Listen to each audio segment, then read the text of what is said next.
Bonjour à tous et à toutes. Nous sommes heureuses aujourd'hui de vous accueillir pour vous présenter le thème de travail à distance avec des équipes franco-allemandes. Aujourd'hui, nous allons avoir un échange entre coachs et toutes les idées qu'on a eues lors de nos échanges pour préparer cette vidéo. Qui sommes-nous? Je suis Anne-Cécile Grabert, je suis une coach française vivant en Allemagne, à Stuttgart plus précisément. Et je suis accompagnée aujourd'hui par Svenja Krobuček, qui est une coach allemande vivant à Paris. Bonjour. Et donc, aujourd'hui, on est en partenariat avec Connexio Career. Tout à fait. Comme Cécile disait, on vous propose aujourd'hui un échange et une analyse en mode coaching sur ce thème, sur le travail à distance avec des équipes franco-allemandes. Surtout quand on est manager en fait français en Allemagne ou si on est un manager allemand d'origine allemande en France. On a discuté, on a échangé. Notre complémentarité fait notre richesse. Et donc, nous avons décidé, nous avons mis en place, trouvé 5 conseils à vous donner ou à donner aux managers français et aux managers allemands pour en fait travailler au mieux avec leurs équipes dans les 2 différents pays. Et donc, du coup, nous sommes ravis d'être là aujourd'hui avec vous lors de ce salon d'emploi organisé par Connexio Career pour vous partager notre expérience, notre savoir et nos idées. Tout à fait, on va faire ça en français et en allemand. Ça, c'est le petit truc aujourd'hui de cette vidéo. Donc, les conseils français seront en français et les conseils allemands en allemand.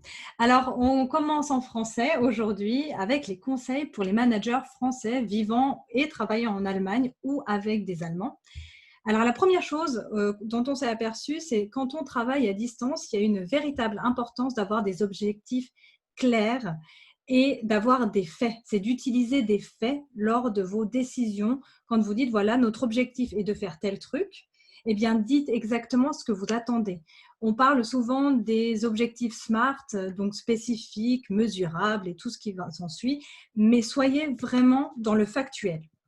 C'est très important parce que ça donne une orientation en fait à vos équipes germanophones et cette orientation est nécessaire pour donner en fait de l'énergie aux équipes qui savent en fait dans quelle direction elles doivent aller et ensuite elles le font.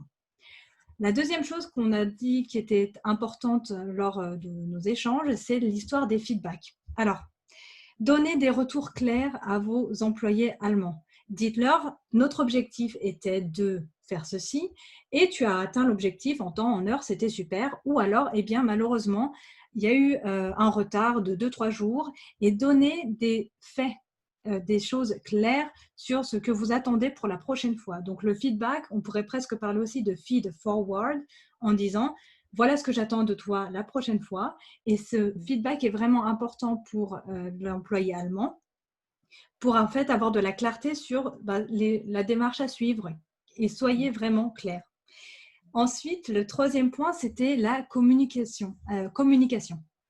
Alors, en France, on a une communication qui est très indirecte comparée à la communication allemande, ce qui fait qu'on a une tendance à interpréter ce que veut dire la personne. En Allemagne, les gens sont directs, donc quand ils disent non, c'est non.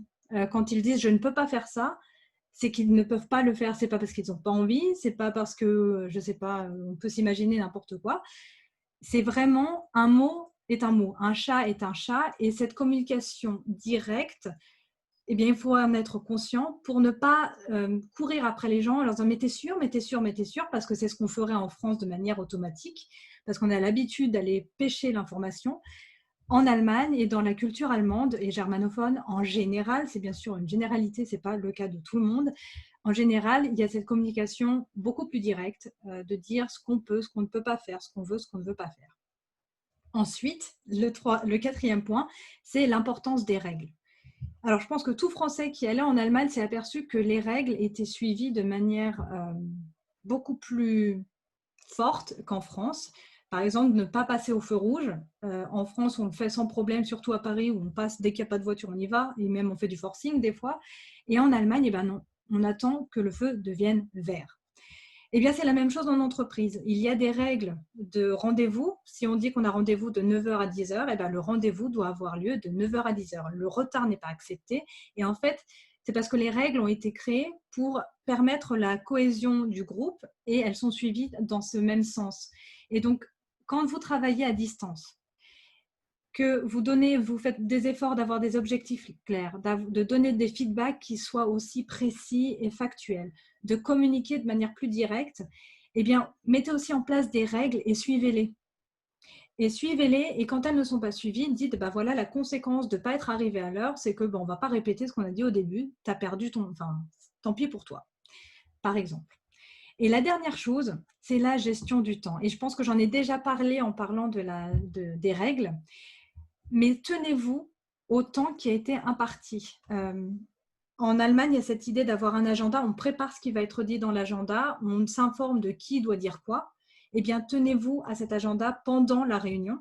Assurez-vous que toutes les personnes qui ont été mentionnées dans l'agenda ont pris parole et suivez le rythme qui a été imposé par l'agenda parce que c'est cette manière-là qui est connue pour le travail en équipe.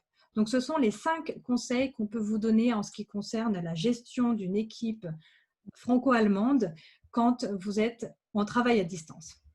Et on va aller pour l'allemand tout de suite auprès de Svenja. Genau. Wir haben ein paar Tipps für deutsche Manager, die in Frankreich arbeiten und die jetzt remote arbeiten, das heißt von zu Hause und die ihre Teams managen müssen. Und auf welche Punkte, worauf muss man besonders achten? Zuerst geht es um die Kommunikation und ich würde sagen auch um das Verhalten. Wie verhält sich der Manager und wie kommuniziert er, wie redet er, wie spricht er oder in welchem Verhältnis ist er mit seinem Team? Was wichtig ist in Frankreich, das ist so ein bisschen das Nachfragen. Das heißt, wir gehen in die Richtung des Manager-Coaches. Was heißt Manager-Coach? Das heißt in Frankreich, wenn Sie ein Team haben oder wenn die Angestellten oder die Mitarbeiter etwas sagen, dann ist es nicht so wie in Deutschland, dass es vielleicht die Wahrheit ist. Die Franzosen sind, ich würde sagen, sehr höflich oder es ist manchmal schwierig für sie auszudrücken oder zu sagen, was sie wirklich denken. Und durch diese Höflichkeit oder man hat auch einen gewissen Respekt vor dem Manager und da sagt man nicht vielleicht, was gut ist, was schlecht ist, wie fühle ich mich in diesem neuen System, in dieser neuen Arbeitsweise. Und da ist es sehr wichtig, das haben wir mit Ancestry besprochen, dass der Manager nachfragt, dass er wirklich sagt, bist du dir sicher, was du mir da erzählst? Oder wie kann ich dir helfen? Dieses Nachfragen, um wirklich zu checken, okay, wir sind auf einer Linie, ich habe dich verstanden, du kannst mir sagen, was los ist oder warum kommst du nicht weiter in dem Thema oder in dem Projekt etc. etc. Aber es ist wichtig, nicht nur eine Frage zu stellen, eine direkte Frage und zu denken, okay, was die Person mir jetzt gesagt hat, das ist wirklich, was sie denkt. Da sagen wir, fragen Sie nochmal lieber 2 oder 3 Mal nach, weil vielleicht kommt was anderes raus, auch wenn Sie dieselbe Frage stellen.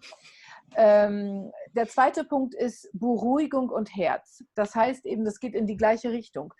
Bei den Franzosen, denke ich, ist es wichtig, die Menschen zu beruhigen, weil die Franzosen wollen alles gut machen, wollen viele Dinge perfekt machen. Und wenn sie in so einer neuen Arbeitsweise sind und wo sie vielleicht wo Flexibilität wichtig ist und wo man sich erstmal anpassen muss, da verlieren sie vielleicht so ein bisschen die Kontrolle. Und da ist es wichtig, dass der Manager da ist und sagt, mach dir keine Sorgen, wir schaffen das zusammen. Was brauchst du? Eben die Emotionen müssen so ein bisschen mitkommen, das Herz muss mitkommen, dass der Angestellte oder der Mitarbeiter das Gefühl hat, mein Gott, der versteht mich. Und vielleicht es ist gar nicht wichtig, irgendwie da was Großes draus zu machen. Der Mitarbeiter muss fühlen, er muss sich verstanden fühlen und er muss fühlen, dass der Manager eben da ist, falls er Hilfe braucht. Ein wichtiger Punkt auch, wir wissen, dass die französische Sprache im 19. Jahrhundert oder bestimmt vielleicht heute auch noch, ich habe das mal, ich weiß, ich habe jetzt keine historischen oder geschichtlichen Elemente dazu, aber die französische Sprache ist Sprache der Diplomatie, Diplomat.